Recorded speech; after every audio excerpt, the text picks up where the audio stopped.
amigos de su canal, Jesús en mi hogar. Nueva vez estamos aquí con ustedes para compartir la palabra de Dios. Que vamos a tener un invitado desde Colombia, así que él pues va a traer palabras de vida para cada uno de nosotros. Oh, claro que sí, es Ismael Carvajal. Bienvenido, Ismael, ¿cómo se siente?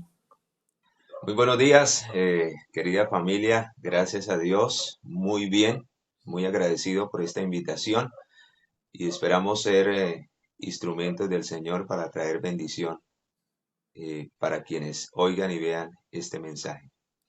Amén, amén, gloria a Dios, así es.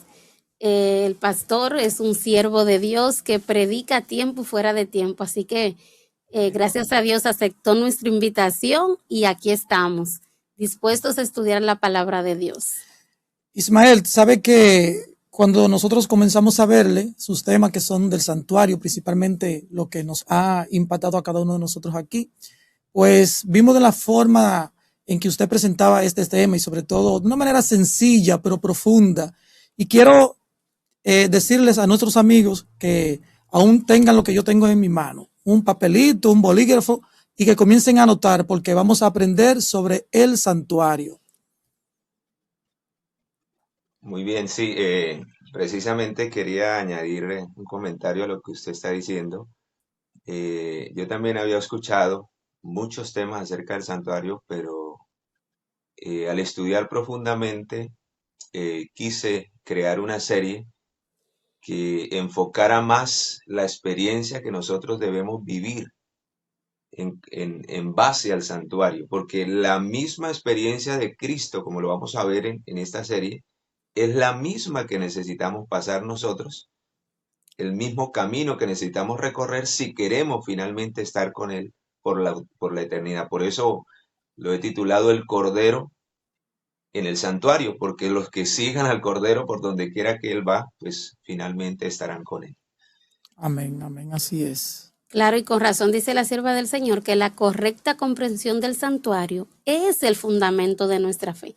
Así que Ismael, adelante, el Señor puede usarlo grandemente y para que el Espíritu Santo pueda estar presente en esta reunión es necesario tener una oración. Así que el privilegio es suyo. Amén. Muchas gracias, hermana Natalie. Vamos a orar. Vamos a colocarnos, los que puedan de rodillas, los que no en reverencia, y vamos a pedir la bendición de nuestro Dios.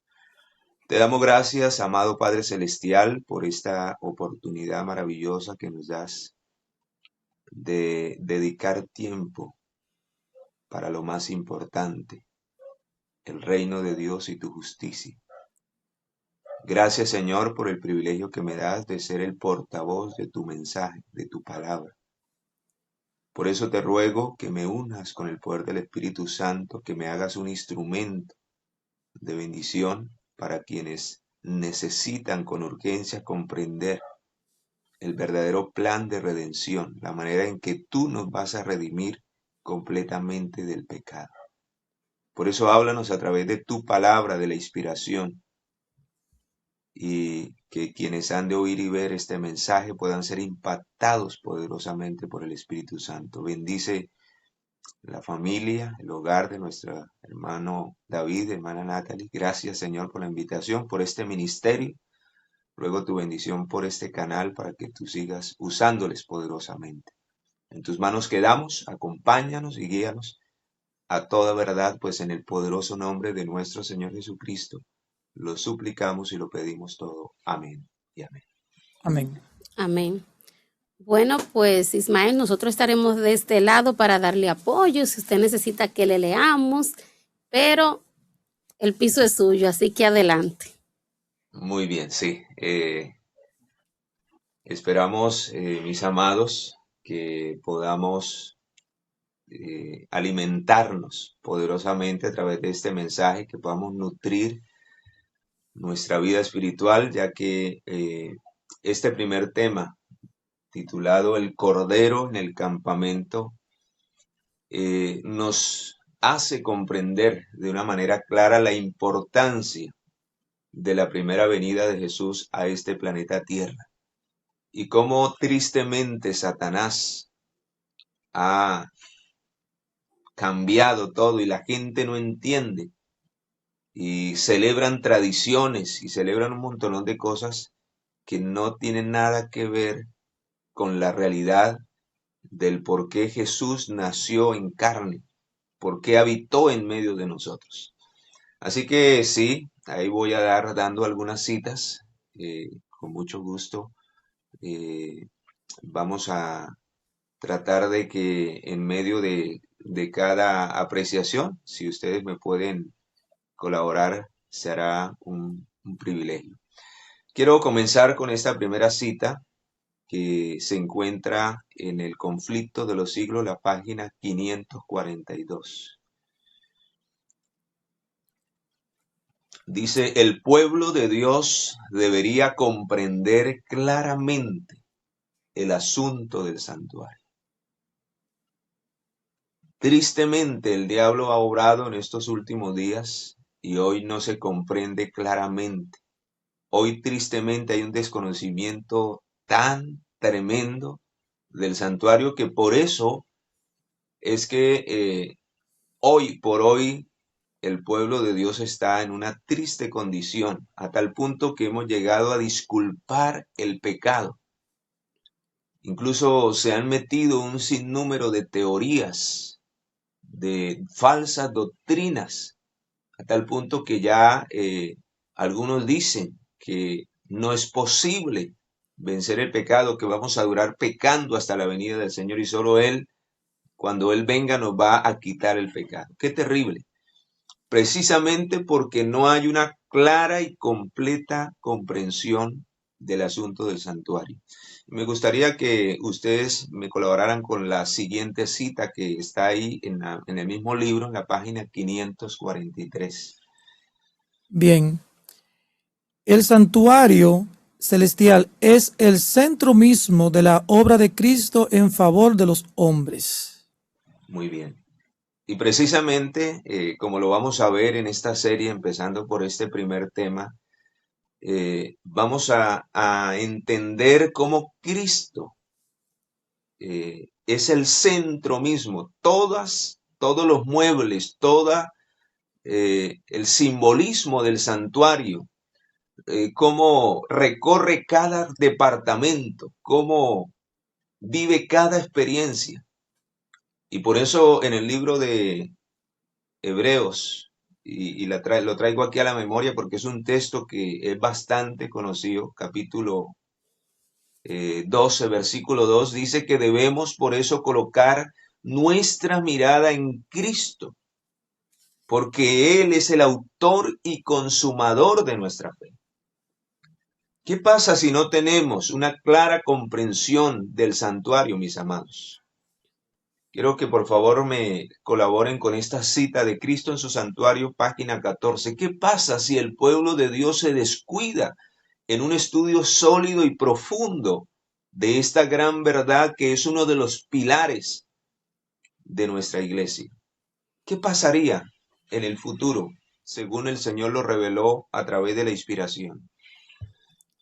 Dice, en el futuro surgirán engaños de toda clase y necesitamos terreno sólido para nuestros pies. Necesitamos columnas sólidas para la edificación. Ni un alfiler ha de ser quitado de lo que el Señor ha establecido. El enemigo introducirá falsas teorías, tales como la doctrina de que no hay santuario. Este es uno de los puntos que inducirá a apartarse de la fe. Muy bien. Entonces, ahí podemos ver, mis amados, que posiblemente en muchos, y esperamos no en nosotros, y por eso estamos aquí, y por eso queremos compartir esta serie y este mensaje del santuario, porque no queremos repetir la historia del pasado.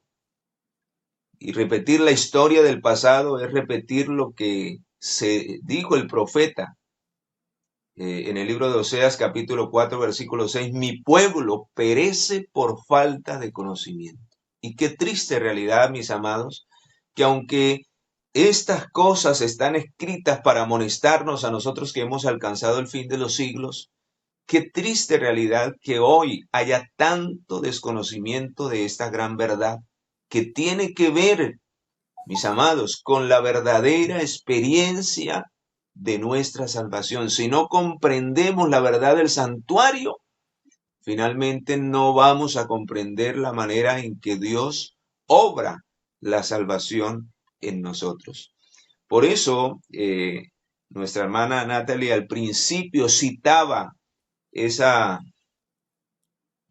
correcta comprensión del ministerio de Cristo en el santuario como el fundamento de nuestra fe. Esa cita se encuentra en el libro de Evangelismo, la página 165. Y precisamente, mis amados, si no estamos arraigados a esta verdad del santuario, seremos removidos.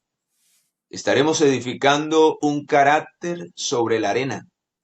Y por eso, miles, cuando vengan las pruebas, cuando vengan las circunstancias difíciles que están profetizadas, no sabrán qué decisión tomar, no estarán viviendo la verdadera santificación que tiene que ver con la experiencia del santuario.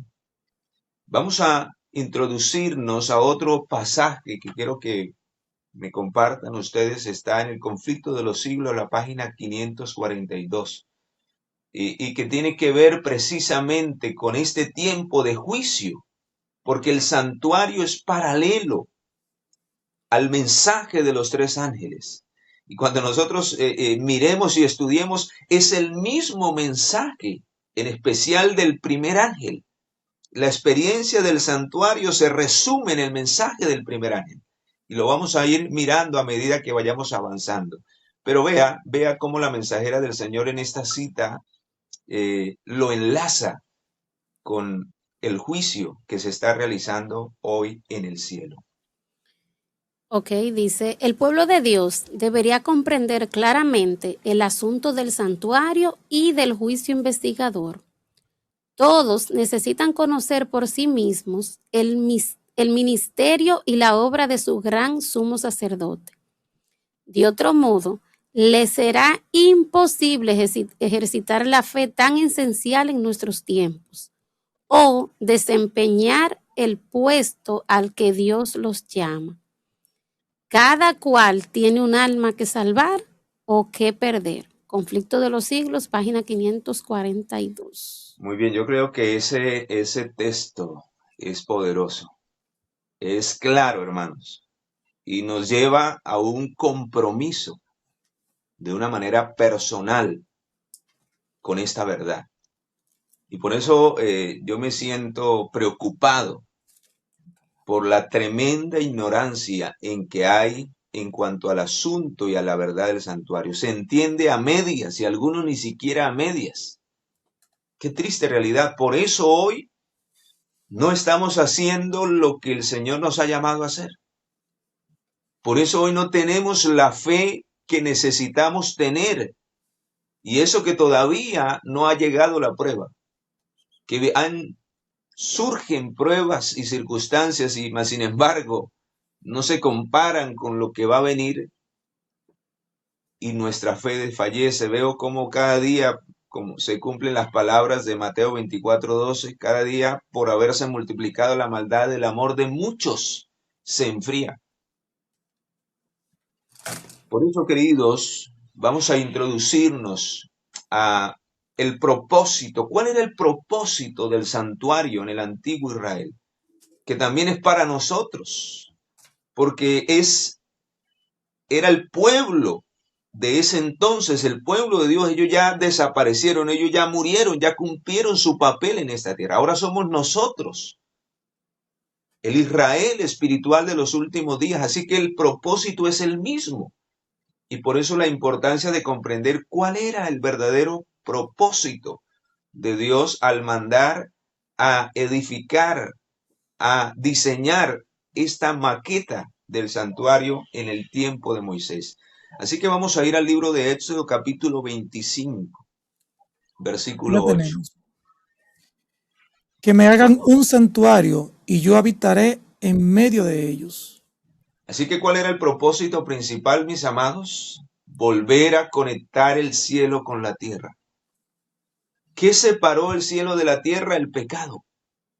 Así que el propósito del santuario es enseñarle al ser humano cómo ese abismo que se creó por el pecado puede desaparecer. Hay una escalera y por eso en el sueño de Jacob, Jacob vio una escalera que unía el cielo y la tierra.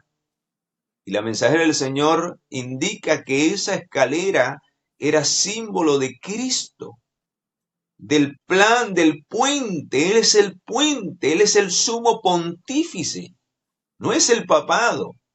Cristo es el sumo pontífice, Él es el puente que une el cielo con la tierra. Qué extraordinario. ¿Por qué? Porque el anhelo de Dios siempre ha sido y es habitar con su pueblo, habitar con nosotros. Y cuando cerremos esta serie, ustedes se van a dar cuenta que el santuario, la obra del santuario se termina con un pueblo que estará con él dentro de la ciudad eterna. Porque ese es el propósito principal por el cual el Señor quiere enseñarnos a través de esta maqueta, que, mis amados, no es más que un tipo de del verdadero santuario que diseñó Dios y no el hombre.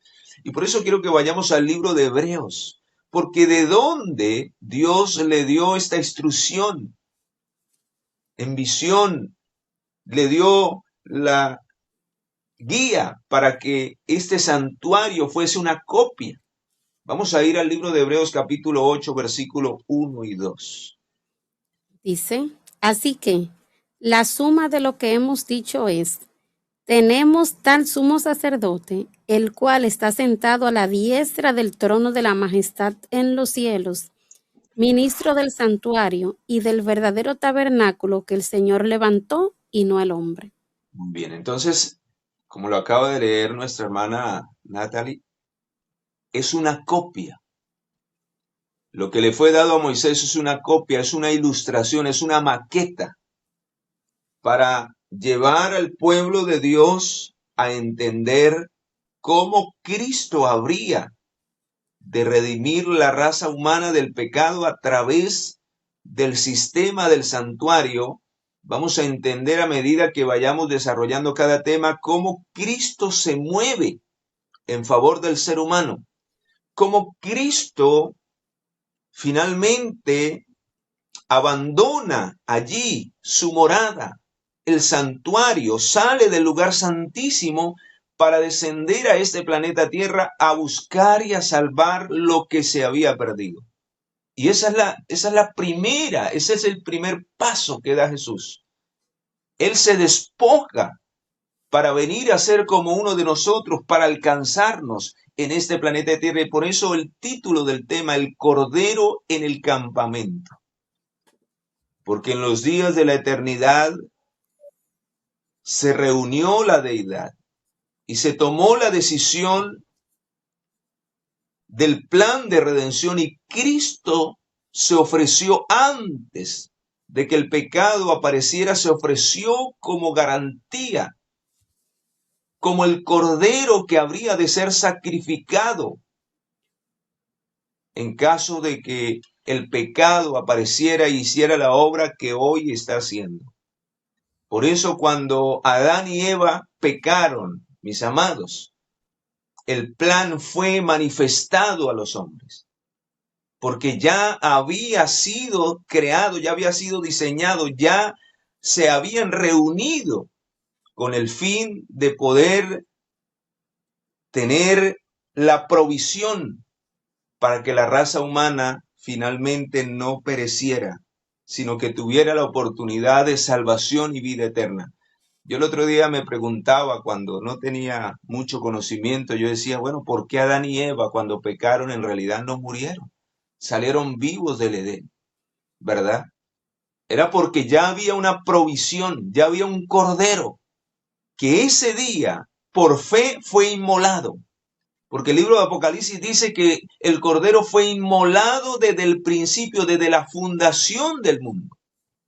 Ya el cordero estaba destinado, aunque no había venido literalmente, ya se había ofrecido la provisión Solo Adán y Eva aceptaron por fe al Cordero, pero esa aceptación por fe, de una u otra manera, hizo que el plan que Dios había diseñado se activara para el pecador. Así Wow. que ya lo demás fue el cumplimiento literal, pero ya por fe estaba asegurado, porque ¿qué es la fe? La certeza de lo que se espera y la convicción de lo que no se ve, de lo que todavía no ha llegado. Por eso, queridos, cuando vamos al libro de Romanos capítulo 6, cuando vamos allí al libro de Romanos capítulo 6, un texto que es bastante conocido, pero que quiero traerlo a la mente. Cuando Adán y Eva pecaron, mis amados, la ley de Dios exigía el derramamiento de la sangre. Porque Romanos 6:23 dice que la paga del pecado es la muerte. Pero gloria al Señor, porque en Apocalipsis 13:8 dice, hablando del tiempo final, dice, y la adoraron todos los moradores de la tierra cuyos nombres no estaban escritos en el libro de la vida del Cordero que fue inmolado desde el principio del mundo. En otras palabras, mis amados, la provisión fue hecha fue efectuada desde el mismo día en que Adán y Eva pecaron por fe. Ellos recibieron al Cordero inmolado y por eso ellos pudieron salir vivos con la promesa de que recibirían el perdón del pecado que habían acabado de cometer y por lo cual recibieron las consecuencias terribles que tuvieron que ser expulsados del Edén, pero que aunque vivieron y en algún momento murieron, morirían con la promesa asegurada de que por fe el Cordero había muerto en favor de ellos. Y por eso cuando vamos a Gálatas, mis amados, en el capítulo 4, voy a pedirles que me colaboren con ese pasaje, versículos 4 y 5, Sí, vino la realidad, vino el cumplimiento de esa promesa que el Señor dio en Génesis 3:15. Esa promesa en la cual el poder de Satanás sería quitado y Cristo vendría a morir en favor de la raza humana. ¿Qué dice ese pasaje?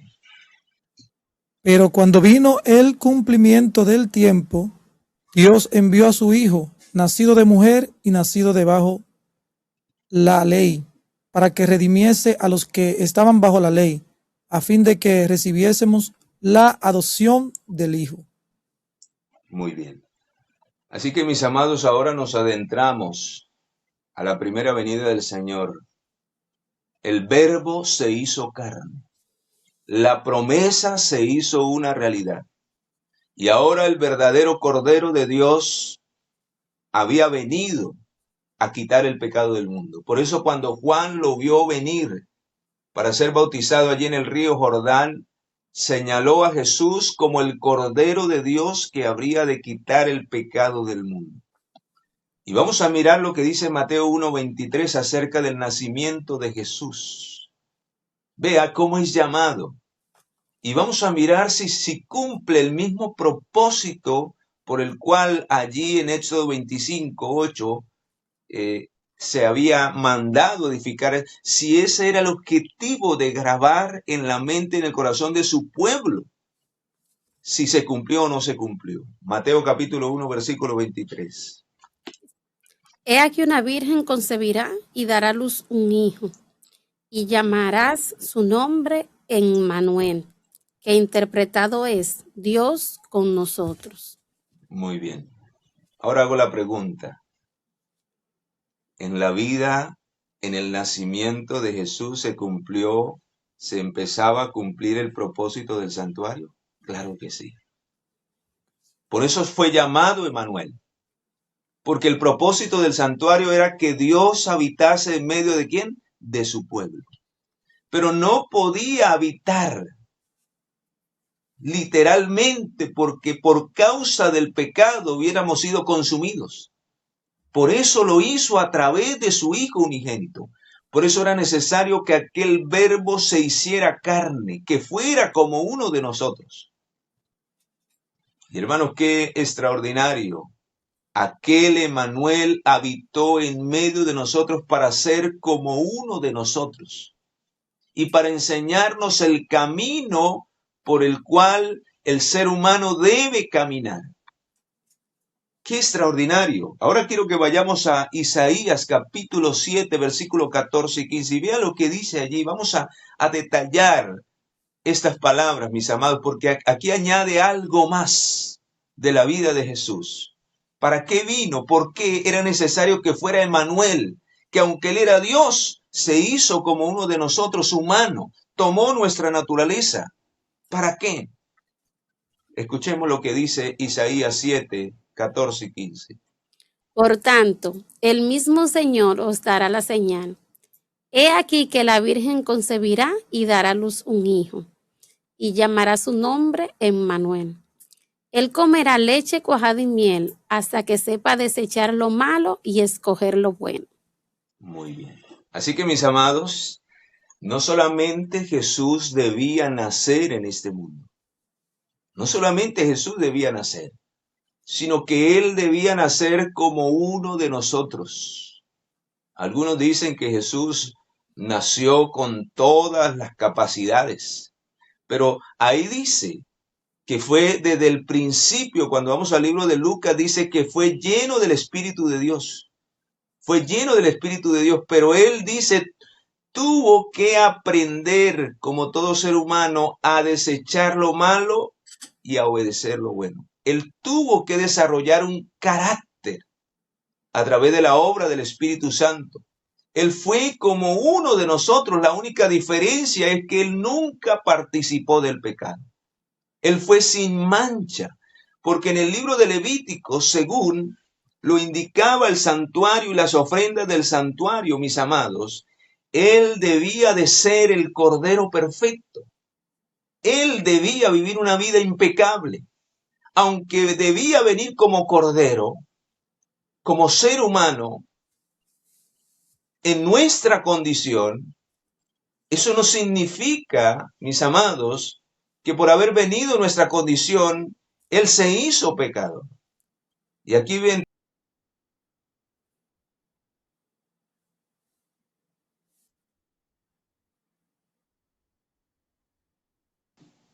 y de cómo tristemente muchos creen que al nacer en este mundo, el solo hecho de nacer, estamos heredando el pecado de nuestros padres. Nacemos en un estado de pecado.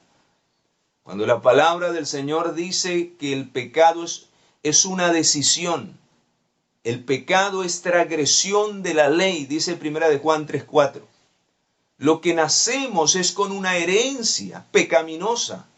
Pero eso no nos hace pecadores. Lo que nos hace pecadores es ceder a las inclinaciones de la carne, a los deseos de la carne. Y eso lo vamos a explicar. Porque dice Filipenses capítulo 2, versículos 6 al 8, nos muestra en qué condición vino Jesús y por qué debía vivir una vida perfecta. Pero antes vamos a leer lo que dice Levíticos 1:3. ¿Cómo debía ser el cordero? ¿Cómo debía ser el cordero que era presentado a la ofrenda? Porque así debía ser presentado Cristo como la ofrenda para el pecado. Levíticos capítulo 1, versículo 3. Ok, Levítico, David, ¿tú la tienes? Sí, el Levítico 1:3. Si su ofrenda es holocausto de ganado vacuno, ofrecerá un macho sin defecto, lo ofrecerá voluntariamente delante de Jehová a la entrada del tabernáculo de reunión. Muy bien, como lo dice ese pasaje, mis amados, aquel cordero que simbolizaba a Cristo debía de ser sin mancha, sin arruga, sin pecado. Así como el cordero que era ofrecido, como la ofrenda que era ofrecida, debía ser perfecta, así habría de vivir Cristo en este planeta Tierra. Por eso cuando vamos a la naturaleza de Jesús, Él debía de ser en todo semejante a nosotros. Él no puede tener ninguna ventaja como humano. Por eso él debía nacer con nuestra naturaleza y por eso nació de una virgen. Una mujer que tenía la naturaleza pecaminosa que había heredado de sus padres y que también heredó Jesús al nacer bajo una mujer. Pero a gran diferencia, mis amados, aquí es donde necesitamos entender el hecho de que Jesús naciera con una naturaleza pecaminosa no lo hace pecador. Porque así como nació con una naturaleza pecaminosa, nació con una mente llena del Espíritu de Dios, con una mente que estaba dirigida por el poder de lo alto. Y por eso el apóstol Pablo señala que debemos desarrollar la mente de Cristo. Porque ¿en dónde se concibe el pecado? En la mente. No importa si tenemos la naturaleza pecaminosa, finalmente si tenemos y desarrollamos la mente que Cristo desarrolló a través de la obra del Espíritu Santo, entonces, hermanos, el pecado puede ser vencido en la carne como Cristo lo venció. Y por eso en el libro de Filipenses 2, del 6 al 8, nos muestra que Él vino en nuestra misma condición, que Él no tomó ventaja del ser humano. Algunos dicen que Jesús nació con la naturaleza antes de la caída, pero eso no puede ser posible y ahorita les voy a dar las razones. Dice la Biblia, y por favor compártame en ese pasaje de Filipenses 2 del 6 al 8, cómo vino Jesús. Y por eso el versículo 5, que quiero citarlo antes de que ustedes lean del 6 al 8, dice que en nosotros debe de haber el mismo sentir que hubo en Cristo Jesús. ¿Y cuál es ese sentir? Leamos lo que dice del 6 al 8.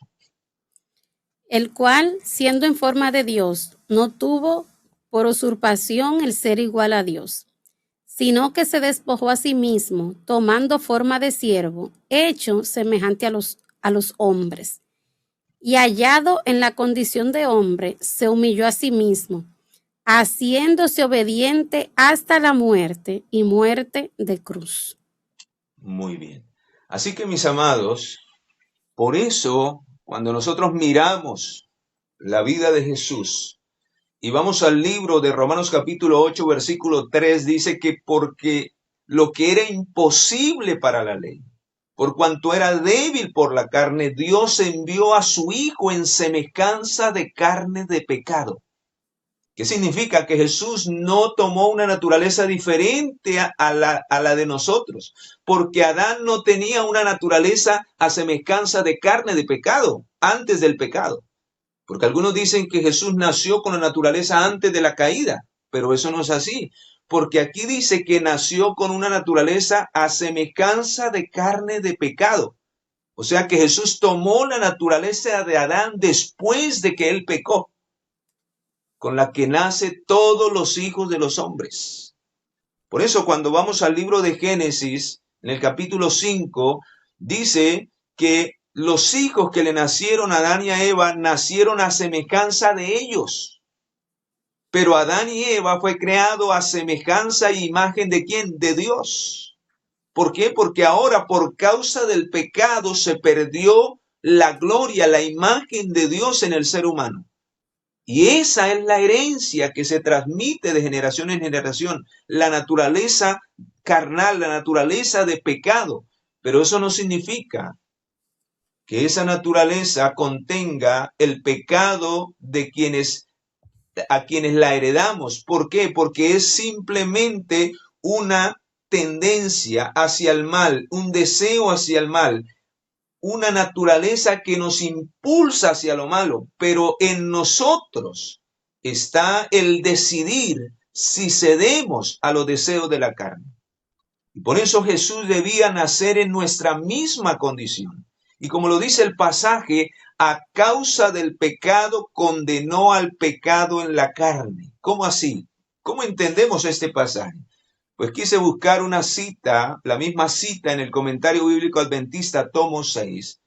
¿Qué significa carne de pecado cuando se refiere allí? Explica la mensajera, dice, el Hijo de Dios vino a esta tierra con su divinidad velada en la humanidad, para poder alcanzar a la raza caída y tener comunión con nosotros en nuestra condición debilitada y pecaminosa. Él no vino en la condición de Adán antes de la caída. Eso está en Patriarcas y Profetas, página 341. Él vino en nuestra condición debilitada y pecaminosa. Porque la pregunta es, si él hubiera venido con la naturaleza de Adán antes de la caída, él no hubiera sentido la influencia de la naturaleza carnal. Él no hubiera podido ser tentado como lo fue. Y el libro de Hebreos dice que él fue tentado en todo según nuestra semejanza. Por lo tanto, Jesús, en su gran amor y propósito divino de salvar a los hombres, no retuvo ávidamente el ser igual a Dios, sino que se despojó de sí mismo. Significa que él nunca, aunque él era Dios, él nunca, cuando dice se despojó, él nunca usó su naturaleza divina. Porque eso no significa que la naturaleza divina quedó en el cielo. No, él vedó, ¿sí? Dejó a un lado su naturaleza. Él era 100% Dios y 100% humano. Se revistió de la humanidad, pero su naturaleza divina no la tocó, no la usó, se despojó de ella. Y por eso, hermanos, las tentaciones, cuando ustedes miran en el desierto, cuando fue llevado por el Espíritu al desierto después de 40 días de ayuno, ¿en qué estaban basadas las tentaciones del diablo? En que él usara su naturaleza divina. Porque el diablo sabía que si Jesús usaba su naturaleza divina, se dañaba el plan de redención. Porque él debía ser ¿en qué? Él debía ser en todo semejante a nosotros. Él no podía tener ninguna exclusividad divina. Él por fe debía de tomarse de la mano del poder de Dios a través del Espíritu Santo, y su mente debía ser dirigida por el Espíritu de Dios como debe ser dirigida la mente de todos los que quieran vencer el pecado. Por eso, mis amados, dice al final, tomando la condición de siervo se hizo semejante a los hombres. Y vamos a analizar, él participó de lo mismo. En el comentario dice, los hijos de Dios comparten una naturaleza humana común. Él también, es decir, Cristo participó. El uso del tiempo aoristo sugiere llegar a participar de algo de lo cual antes no se participaba, porque él no tenía una naturaleza humana, carnal. Esto es una realidad en Jesús, era divino, pero tomó nuestra naturaleza humana. Cristo se hizo hombre para compenetrarse con todas las experiencias de la humanidad. En otras palabras, para que cuando él juzgue, como hoy está juzgando, por eso el Padre le dio la autoridad a él de ser el juez del juicio que se está realizando, nadie tenga excusa ante el tribunal de Cristo de que no puede vencer el pecado, porque Cristo vino como uno de nosotros, dice, para compenetrarse con todas las experiencias de la humanidad. Por eso, hermanos, debía ser el Cordero en el campamento. ¿De qué es símbolo el campamento? Es símbolo del mundo, es símbolo del lugar donde el pueblo de Dios se presenta, donde habita el pueblo de Dios. Él vino primero a buscar y a salvar a su pueblo, porque es a través de su pueblo que imparte salvación al mundo. Eso era lo que Dios quería a través de Israel. Tristemente, Israel no cumplió su propósito. Por eso era necesario primero habitar en el campamento, en medio de su pueblo. ¿Para qué? En el libro de San Juan 1:14 dice que el Verbo se hizo carne, habitó entre nosotros y vimos su gloria como la gloria del unigénito del Padre. Pero qué triste, mis amados, que aunque él habitó en este mundo, en medio de su pueblo, dice el versículo 11, a los suyos vino y los suyos no lo recibieron. Qué triste realidad. Pero hermanos, vamos a mirar algo interesante. Dice, debía ser en todo semejante a nosotros, dice el pasaje de Romanos que estamos analizando. En todo, excepto en algo. En todo en cuanto a nuestra naturaleza, en cuanto a nuestra condición, pero no en cuanto al pecado. ¿Por qué? Porque él debía ser el cordero perfecto que se ofreciera por el campamento. Recuerda que el cordero que se ofrecía para la expiación final, en el día de la expiación, debía ser un macho cabrío perfecto. Y se ofrecía para la expiación final del pueblo de Dios cada año. A los 10 días del mes séptimo, era ofrecido en el gran día de la expiación. Pues así Cristo debía habitar en medio del campamento para ofrecerse como el Cordero perfecto y abrir el camino hacia el santuario. Hermanos, Cristo fue hecho sabiduría en el campamento. Fue hecho sabiduría, la sabiduría de Dios fue dada. Por eso cuando la gente lo oía, decía, este sí habla como quien tiene autoridad. No como los escribas, los fariseos, que dicen una cosa pero hacen otra cosa totalmente diferente. Cristo en el campamento fue hecho sabiduría. Trajo la sabiduría de Dios a los hombres cuando dice que Él reveló la gloria de Dios. Hermanos, algo que nunca la gente había entendido. Y por eso a su pueblo le dijo, vosotros escudriñáis las escrituras porque a vosotros os parece que en ellas tenéis la vida, pero no han entendido. Están cegados porque les falta la sabiduría del cielo. El Espíritu de Dios no estaba con ellos. ¿Por qué? Porque dice al final el versículo 40, cuando no habéis entendido que la vida eterna soy yo y no queréis venir a mí. Hermanos, no es solamente leer la palabra de Dios. Muchos leen la Biblia y por eso la tuercen, porque la obra del Espíritu de Dios es la que nos guía a toda verdad para que podamos comprender claramente el plan de redención. Sin esa obra, mis amados, solo habrá confusión y por eso el último imperio se llama Babilonia, porque así va a embotar la mente de los seres humanos que son destituidos del Espíritu de Dios, entrarán en apostasía. Y por eso la mayoría no comprende el santuario, porque no quieren aceptar la verdad de Dios, no quieren recibir la sabiduría de Dios al humillarnos y reconocer que necesitamos realmente de Cristo. Y por eso la palabra del Señor nos dice que debía ser en todo. Cristo debía hacerse hombre en forma tan completa que nunca pudiera decirse de él que es ajeno a cualquier tentación o a cualquier dolor, prueba o sufrimiento por los que tienen que pasar los seres humanos.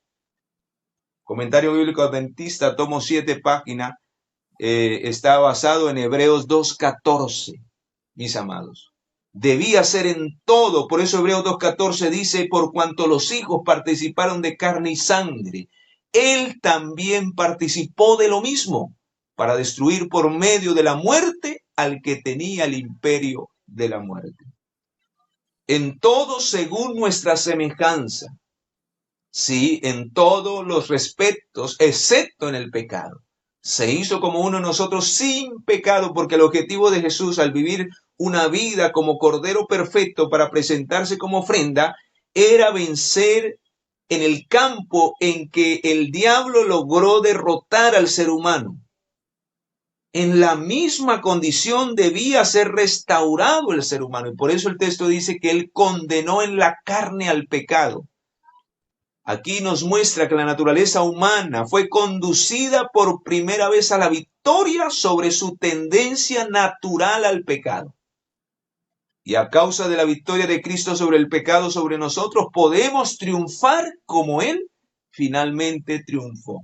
Y quiero que me lean esta cita del deseado de toda la gente porque es fundamental para que entendamos con qué naturaleza Jesús vino realmente y reafirme lo que hemos hablado y lo que se ha leído del comentario bíblico y de la palabra de Dios. La que comienza diciendo habría. Sí. página 32 del Deseo de todas las gentes. Habría sido una humillación casi infinita para el Hijo de Dios revestirse de la naturaleza humana, aun cuando Adán poseía la inocencia del Edén. Pero Jesús aceptó la humanidad cuando la especie se hallaba debilitada por 4000 años de pecado. Como cualquier hijo de Adán, aceptó los efectos de la gran ley de la herencia. Y la historia de sus antepasados terrenales demuestra cuáles eran aquellos efectos. Mas él vino con una herencia tal para compartir nuestras penas Y tentaciones. Ok, no se ve, y tentaciones. Y darnos el ejemplo de una vida sin pecado. Termina diciendo la cita. Así que mis amados, yo creo que esta cita es una de las más claras que habla acerca de la naturaleza humana de Jesús. Si Él no hubiera tomado por completo la misma naturaleza que nosotros tomamos al nacer de nuestros padres, no hubiera podido ser tentado en todo según nuestra semejanza. Entonces el texto de la Biblia diría, fue tentado en algo de nuestra semejanza, pero la Biblia dice, fue tentado en todo. Pero vamos a leer otra cita que también es fundamental, está en Mensajes Selectos, tomo 1, página 477, por favor. Pongámosle atención a esto que la hermana Elena de Guay le respondió a un hermano. Las últimas partes no la tengo, así que voy a leer hasta hombre. Yo le ayudo. Está bien. Me han llegado cartas que afirman que Cristo no podría haber tenido la misma naturaleza que el hombre. Pues si lo hubiera tenido, habría caído bajo tentaciones similares. Si no hubiera tenido la naturaleza del hombre, no podría ser nuestro ejemplo. Si no hubiera sido participante de nuestra naturaleza, no podría haber sido tentado como lo ha sido el hombre. Si no le hubiera sido posible rendirse ante la tentación, no podría ser nuestro ayudador. Fue una solemne realidad que Cristo vino para reñir las batallas como hombre en lugar del hombre. Su tentación y victoria nos dicen que la humanidad debe copiar el modelo. Así que extraordinario, mis amados, ahí está claro. Ahora la pregunta es, ¿por qué muchas personas creen que Jesús vino con una naturaleza diferente a la nuestra, que no podían hacer como uno de nosotros? Hay un pasaje que se ha manipulado, y hermanos, que ha dado entrada y cabida a una falsa doctrina católica que es llamada la doctrina del pecado original. ¿Y qué enseña esta doctrina del pecado original? Que los hijos heredan los pecados de los padres. Y eso es una falsedad porque la Biblia no lo dice, ni el espíritu de profecía tampoco lo dice. Pero al leer este pasaje, mis amados, de una manera deliberada y no profunda y no comparando como es el método de estudio de la palabra de Dios, línea tras línea, texto tras texto, pues un texto se convierte en un pretexto para una falsa doctrina. Vamos a leer Salmo 51:5 y vea cómo este pasaje ha sido manipulado, en especial por esta iglesia, y que de una u otra manera se ha introducido entre las filas del pueblo de Dios esa herejía, porque muchos creen que nacemos en pecado, que el pecado es un estado y no una decisión. O sea que por ser un estado nunca dejaremos de pecar. No, eso no dice la palabra de Dios, eso no dice el Espíritu de Profecía, porque si no, entonces, ¿cómo Cristo lo logró? Si Cristo lo logró, es porque sí es posible. Porque si no hubiera sido posible, entonces Cristo no lo hubiera logrado tampoco. Y si decimos que Cristo lo logró, y no es posible que nosotros nazcamos sin pecado, entonces significa que Cristo vino con una naturaleza diferente a la nuestra. ¿Cómo entender esto? Vamos a leer Salmos capítulo 51, versículo 5 y vamos a comprender. He aquí, en maldad he nacido y en pecado me concibió mi madre. Vea lo que dice el comentario bíblico adventista, tomo 3, acerca del Salmo 51, 5. Y esto va en relación con lo que acabamos de leer en el Espíritu de Profecía acerca de la humanidad de Jesús. Porque si Jesús nació bajo la carne, ¿sí? Si Jesús nació en nuestra misma condición, ya que heredó la naturaleza de María, entonces significa que él heredó las mismas disposiciones o recibió la misma herencia de María y de sus antepasados, porque si nosotros analizamos las citas anteriores, en especial al deseado Tolaquentes, cuando usted lee, dice, aceptó los efectos de la gran ley de la herencia, no solamente de María, sino de todo el linaje de María, de todo el linaje de María. Y si nosotros miramos, ahí habían asesinos, habían ladrones, habían personas que habían cometido terribles pecados, pero que al final se arrepintieron, ¿sí? Pero ahora vamos a mirar qué significa que una persona es formada en maldad. La Biblia, y en el comentario bíblico y también en el Ministerio de Curación, página 288 y 289, en el conflicto de los siglos, la página 588, está en relación con esta frase, en maldad he sido formado. Significa que David reconoció que los niños heredan la propensión al mal, no heredan el pecado, heredan la propensión al mal, al aludir a su tendencia innata a hacer lo malo. Por eso cuando vamos al libro de Romanos 7, ¿qué decía el apóstol Pablo antes de someter su naturaleza carnal a la mente de Cristo? ¿Qué decía él? Lo que yo quiero hacer no lo hago. Y lo que yo no quiero hacer, eso termino haciendo. Porque él dice, hay una ley en mis miembros que me lleva cautivo al pecado. Estaba hablando de la herencia, de la naturaleza que había recibido. Pero él no era capaz. Y ahí es donde, hermanos, por eso es que ningún ser humano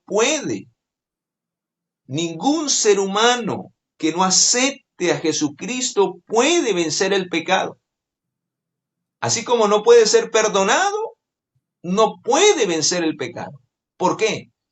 Porque nosotros con nuestras propias fuerzas no podemos vencer la naturaleza pecaminosa. Necesitamos la mente de Cristo. ¿Y quién es el que da y desarrolla e imparte la mente de Cristo? ¿Cómo lo hace Cristo? ¿Cómo imparte su mente? A través del Espíritu de Dios. Esa es la justicia impartida. Esa es la justicia impartida, la mente de Cristo. O sea, el Espíritu de Dios entra para subyugar, para doblegar, para abatir. Esa es ahí es donde empezamos a comprender cuál es el resultado de la verdadera justificación por la fe. ¿Qué es la justificación por la fe? Esa es la obra que Dios hace que el hombre no puede hacer. ¿Qué no puede hacer? Ser Salvar. perdonado. No puede quitar su mancha de pecado. Dios la hace. ¿Qué no puede hacer? Vencer el pecado. El Señor lo hace a través de nosotros con el poder del Espíritu de Dios. Por eso dice, es la obra que el hombre no puede hacer para abatir al polvo la gloria del hombre. ¿Cuál es la gloria del hombre? La naturaleza pecaminosa. Porque por ella fue que cambió la gloria de Dios. Recuerdan cuando Adán y Eva fueron destituidos de la gloria de Dios porque ellos siguieron su propia gloria, buscaron su propia gloria. Por eso dice al final, no trata de disculparse, simplemente explica la gran necesidad de la misericordia de Dios. Hay otro pasaje, mis amados, en el Salmo 58, versículo 3, otro pasaje que se utiliza para que esta doctrina sea aceptada, la doctrina del pecado original. Pero este pasaje es más tremendo, trae mayor confusión cuando no lo entendemos realmente bajo el contexto amplio de lo que hemos venido estudiando. ¿Qué dice el Salmo 58:3? Se apartaron los impíos desde la matriz, se descarriaron desde el momento en que nacieron, hablando mentira. Muy bien. ¿Qué quiere decir eso? Se descarriaron. Pues vamos nuevamente al comentario bíblico adventista, tomo 3, del Salmo 58. La definición se descarriaron es una generalización para indicar que los impíos suelen manifestar una tendencia al mal desde su niñez. Desde su niñez. Gracias. Así que, cuando nosotros comprendemos esto, entendemos que nacemos con una propensión al mal, con una tendencia al mal, que nos separa de Dios. Eso hace que nos separemos de Dios, que finalmente tomemos la decisión de caer en el pecado, porque ante esa naturaleza ningún ser humano puede vencer. Y por eso, mis amados, los primeros 7 años de la vida del niño son clave en el desarrollo del carácter. Y por eso, queridos, las tendencias que ellos hereden en esos 7 años son responsabilidad de los padres. Y por eso la inspiración divina dice que la mente del niño debe ser la mente de los padres o de la madre. Porque llega un momento en que ellos ya tienen que escoger entre lo bueno y lo malo. Pregunto, ¿esa no era lo que decía de Jesús? Comerá leche y miel hasta que sepa discernir entre lo bueno y lo malo. Y esa fue la tarea de María en los primeros años. Por eso no debía ser cualquier mujer. Debía ser una mujer consagrada. Y cuando usted estudia la niñez de Jesús, dice que María instruía a Jesús. Y el niño crecía en sabiduría y en conocimiento para con Dios y para con los hombres. ¿Por qué? Porque estaba preparando una mente llena del Espíritu de Dios para vencer toda inclinación, toda tendencia heredada o que el diablo quería cultivar a través de sus hábitos diarios. Y por eso Jesús logró desarrollar ese carácter guiado por el Espíritu de Dios para que ninguna tendencia, que es una propensión, es una inclinación o disposición natural hacia una cosa. Es lo mismo, es una tendencia adquirida o desarrollada, inclinación a un hábito o práctica. Eso es una propensión. Así que nosotros, Jesús, nació y creció con esas propensiones hacia el mal, con esas tendencias hacia el mal, pero que fueron heredadas. La única diferencia es que él no cultivó ninguna, porque él nunca cayó en pecado. Él nunca cayó en pecado. Por eso en Patriarcas y Profetas, página 44, dice, acerca de la creación de Adán se dice que fue hecho a la semejanza de Dios, pero el hombre después de la caída engendró hijos a su semejanza, conforme a su imagen.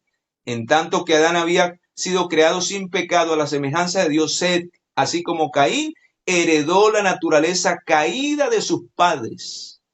Hermanos, qué extraordinario.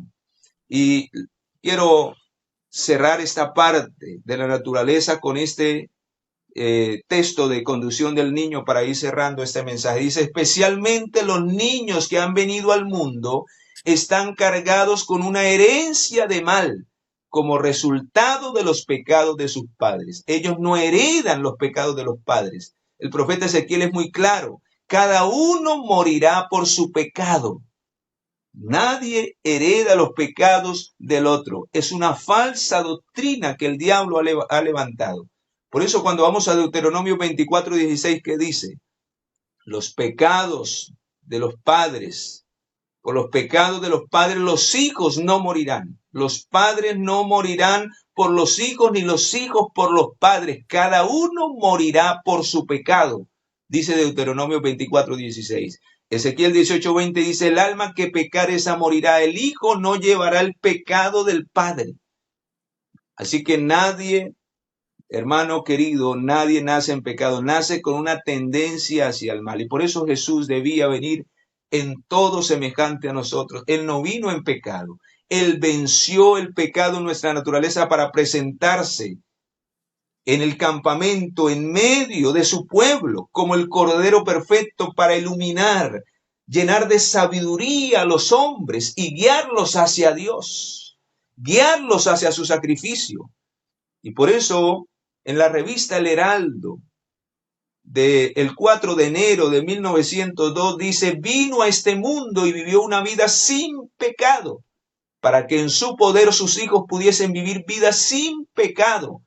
Él desea que nosotros, al practicar los principios de verdad, mostremos al mundo que la gracia de Dios tiene poder para santificar el corazón. Oh, mis amados, ¿por qué era necesario que el Cordero viviera sin pecado? Porque así eran sacrificados todos los sacrificios en el santuario. Y él debía ser la ofrenda por el pecado, una vida sin pecado. Y hermanos, esa es la experiencia que todo ser humano debe vivir. Si quiere finalmente que esa experiencia de la muerte de Jesús, de la ofrenda de Jesús, valga la pena para nosotros. Por eso, queridos, en el libro de Romanos capítulo 8, versículo 1 y 2 dice que ninguna condenación hay para los que están en Cristo, porque ya no andan conforme a la carne, sino conforme al Espíritu. En otras palabras, han desarrollado la mente de Cristo. ¿Y qué dice el libro de Judas 1:24? Ah, mis amados, que Él es poderoso para guardarnos sin caída. Pero, hermanos queridos, el Señor no guardará sin caída a nadie que primero no le reconozca como el Cordero de Dios, quien primero no reconozca su necesidad de Él. Solo Él dará el poder a aquellos que coloquen su mirada en Cristo Jesús y aprendan sus enseñanzas y vivan su vida. Queridos, hemos llegado al final, pero no quiero terminar sin antes leer esta cita, que me gustaría que ustedes la leyeran. La fe por la cual vivo, página 221. Y con esta cita quiero hacer un llamado. Por eso Jesús habitó en el campamento como uno de nosotros, para alcanzarnos, para que ningún humano tenga la excusa de que por el pecado no puedo ir a Cristo. No, si reconoce su pecado, se humilla. Cristo no solamente está dispuesto a perdonarlo, a limpiarlo, sino a hacerlo un vencedor, como Él venció la carne y condenó al pecado en la carne. ¿Qué dice esa cita, apreciados hermanos? Empieza diciendo los hombres. Sí. Los hombres y mujeres inventan toda clase de excusas por su propensión al pecado. Hacen del pecado una necesidad, algo que no se puede vencer. Pero el pecado no es una necesidad. Cristo estuvo en este mundo desde su infancia hasta la madurez. En ese tiempo afrontó y venció todas las tentaciones que asedian al hombre. Es un modelo perfecto.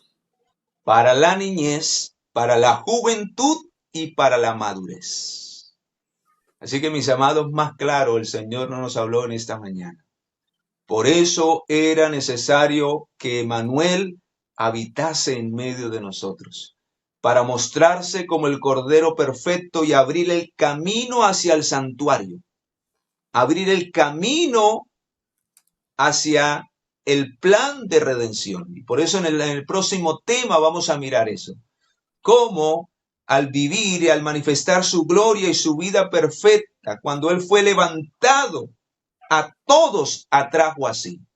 Hermanos, que Dios nos ayude para que en nuestra experiencia cristiana podamos colocar nuestra mirada en el Cordero, podamos colocar nuestra mirada en Él, que es el único modelo a seguir. El hombre puede fallar, mi esposa, mi esposo, mis hijos, el pastor, el anciano pueden fallar, pero el único modelo perfecto en quien debe basarse nuestra experiencia de fe es Cristo Jesús. Puestos los Amén. ojos en Cristo, autor y consumador de nuestra fe. Que Dios nos bendiga. Amén. Amén. Muchísimas gracias. No, fue un placer. Espero sea de bendición para todos y podamos vivir esa experiencia, que es lo más importante. Que pase de la teoría a nuestra experiencia práctica. Amén. Y a ustedes, mis hermanos, gracias por quedarse hasta el final. No olviden que será una serie, así que estén atentos. Si no se han suscrito, pues es el momento de que lo hagan. Es completamente gratis. Le dan a la campanita para que puedan recibir las notificaciones de los demás videos que haremos con el pastor Ismael. Así que, siervo de Dios, gracias y que el Señor siga bendiciendo su familia, su ministerio y su vida.